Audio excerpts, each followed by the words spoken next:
Hello guys, welcome to another video, and today we'll be reacting to the catastrophic failure of Dubai's man-made island.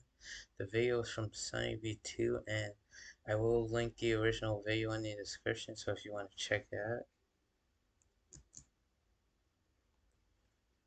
Dubai's man-made islands were supposed to look like this: luxury, exuberance and grandiosity. Instead, after 20 years of work and $13 billion, they make up an unimpressive scatter of sand with a few barely recognizable continents. Where did it all go wrong? When the idea came about in 2001, Dubai had limited coast left for waterfront property, setting into motion the plan of, well, creating more coastline through the introduction of 4 new coastal megaprojects. There was the World Archipelago and what was supposed to have been the universe surrounding it, the Palm Dira, the Palm Jebel Ali, and finally the Palm Jumeirah, which has since become the only successful development for a few notable reasons. Firstly, the Palm Jumeirah was built prior to the other projects, having been completed in 2006 before the global financial crisis. On top of this, Jumeirah was the smallest and most easily accessible of the 4 projects, being built off the already established Al Sufu, a popular area known for being the most expensive district in all of Dubai. The Palm itself has been planned incredibly well, with a perfect mix of residential and commercial property, making it a self-sustaining area with businesses for the residents. However, that's not to say that the project has been without problems. Shortly after its completion, the New York Times reported that the Palm Jumeirah, as well as the 3 other mega projects, were all sinking back into the ocean at a rate of 5 millimeters per year, with one article stating, "We're guessing that sand piled up from the ocean floor isn't all that good at sustaining the weight of tons of man-made structures, cars, and so forth." The island's developer, Nikhil Properties, responded to these claims by stating, "The Palm is intact. If there was subsidence, you would see cracks in the buildings, windows popping out. We have no evidence of that happening," even going so far as to sue the builder, Penguin Marine, who simply stated that erosion could eat away at the islands. Then there's the issue of the water itself. The 3 man-made palms were designed with a crescent on the outside, protecting the residential houses on the inside from the open ocean. Although this has since resulted in issues with water flow, essentially turning the ocean into a lake by stagnating the water within the crescent. On top of this, a study was published in 2022 discussing the Palm Jumeirah Island's construction effects on the surrounding water quality and surface temperatures, which found that the island's construction permanently changed the quality and temperature of the water, causing yet another concern from the public to do with the environment. I have so many questions though, ecological and economic concerns. Did the construction of the islands drive away marine life? Where did the brought-in sand come from? And what methods did they use to make sure that the place of the sand didn't suffer any ecological disaster? When construction began on the islands back in the early 2000s, environmental sustainability wasn't the massive concern that it is these days. The islands were built by transporting 94 million cubic meters of sand from the seafloor, displacing marine life in the process. A Duke University study from 2006, which analyzed the island's impacts on marine wildlife, found that the Palm Jumeirah has buried and asphyxiated wildlife, increased turbidity and changed the alongshore sediment transport, That sounds while also completely changing the wave patterns on the mainland. The 2006 WWF Living Planet report then found that at the time, the average person in the Emirates puts more demand on the global ecosystem than any other, giving the country the world's largest per capita ecological footprint, owed in part to projects such as the 4 man-made islands. And if these issues apply to even the most successful island, then the other 3 unsuccessful islands must have even more problems. Take for example the Palm Jebel Ali to the south, which suffers from one of the most unfixable property-related issues, a terrible location. oh. And the probably could be that terrible, let's see.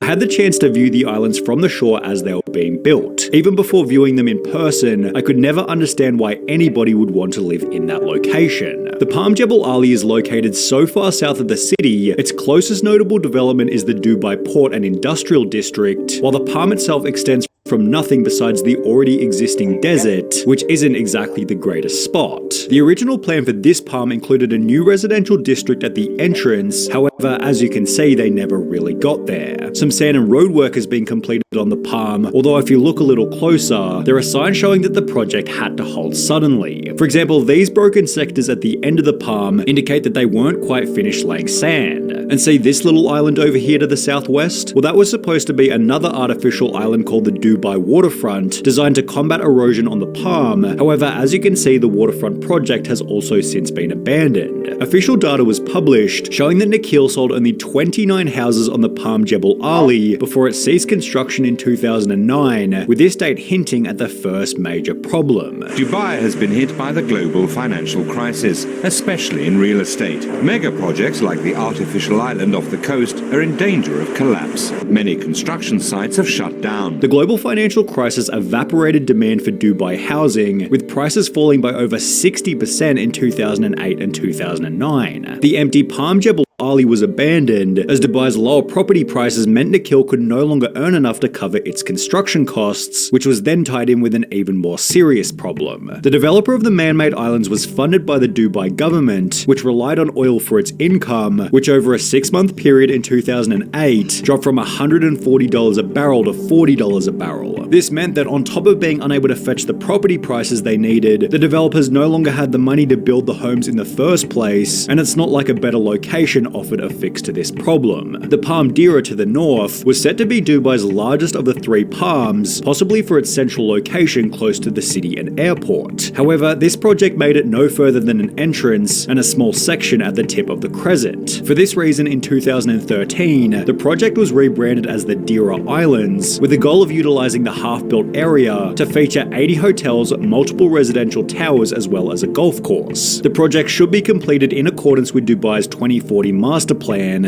which might still be sooner than the most catastrophic of the 4 man-made islands, the World. The 2003 promotional video for the World described it as an island paradise where unprecedented opportunity can be found, before going on to state that residents and visitors will enjoy an exceptional array of retail venues. The video showed lavish green islands with prestigious villas, boats, and cafes, calling it the ultimate in exclusivity, and while this might be true to some extent, it's likely because nobody else has any desire to be there.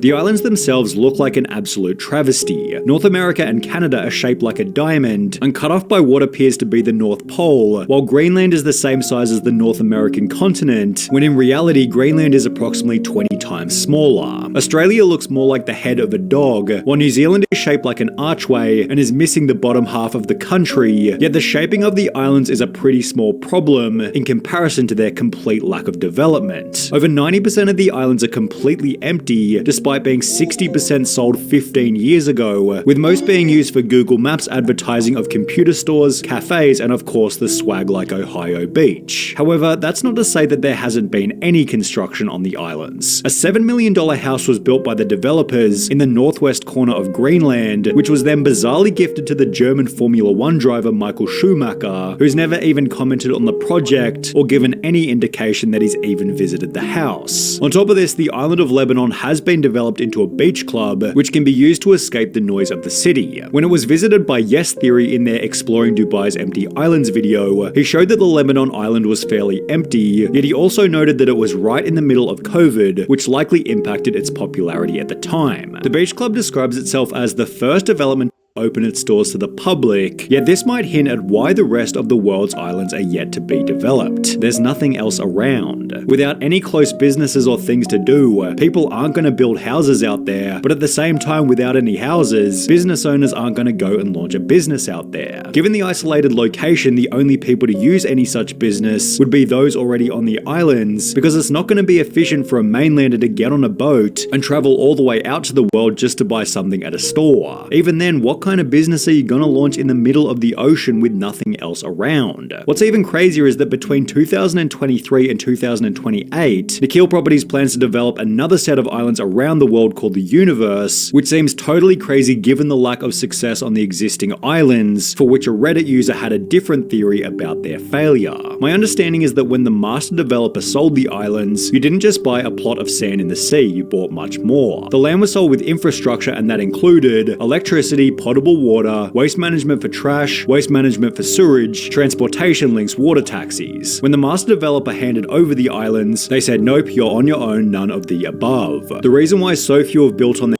islands is because now they have them, they have to build their own power plants, desalination plants, water sewage treatment facilities, find someone to take all their trash, and provide all the transport to bring all their guests to and fro. For most developers, they don't have the experience, ability, or funding to do all the above. The only thing they could do is walk away or try to find a new buyer for their island, but knowing the current facts, who would buy them? Despite these limitations, a luxury hotel complex called the Heart of Europe has recently been completed on the European islands in the world, which has some absolutely insane features, such as a snow room, a massive sauna, and an underwater bedroom, which in a weird way shows that the project has been somewhat successful. The point of the islands was to increase Dubai's coastline and tourism by doing something unprecedented, and while only one of the 4 mega projects has been successful, they've certainly generated some very interesting discussion.